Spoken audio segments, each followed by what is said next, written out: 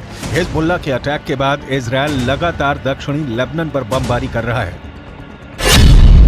इसीलिए डर है कि अब इजराइल बेरूत को दूसरा गाजा बना सकता है। हिजबुल्लाह के महासचिव हसन नसरल्लाह ने अपने भाषण में ऐसी बातें कही हैं कि इससे साफ है कि इजराइल और फिलिस्तीन के बीच चल रही जंग लंबी चलेगी। खतरा है कि इसमें 10 गुना ज्यादा मौतें होंगी। टारगेट पर अब ऐसे ऐसे ठिकाने होंगे जिसके बारे में सुनकर कोई भी चौंक जाएगा। ये बात पहले से साफ है कि हिजबुल्लाह के पीछे ईरान है। ईरान से जैसे ही ऑर्डर मिलता है, हिजबुल्लाह इजराइल को टारगेट करता है। ये ईरान का ऐसा प्लान है जिसमें हिजबुल्लाह के हमलों के बाद इजराइल बुरी तरह उलझ कर रह गया है।